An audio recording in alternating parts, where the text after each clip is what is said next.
Les soldats du feu en grève. Ils réclament plus de personnel pour répondre aux multiples sollicitations dont ils font l'objet et s'appuient pour cela sur le nouveau schéma départemental d'analyse et de couverture des risques.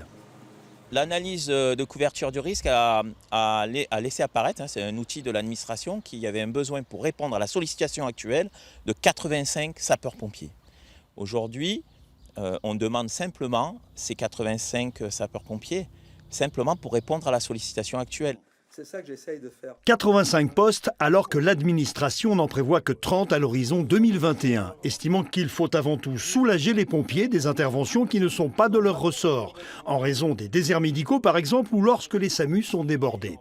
La discussion avec l'ARS, l'Agence régionale de santé, c'est faire en sorte de donner les moyens aux hôpitaux et aux SAMU de pouvoir faire en sorte effectivement d'aller chercher des patients quand c'est eux qui sont appelés et quand ils sont concernés.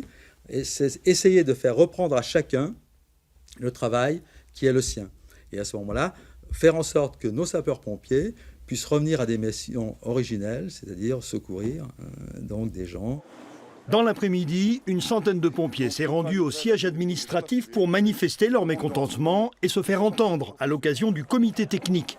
Comité auquel ils ont refusé de participer avec un seul mot d'ordre, ne pas céder.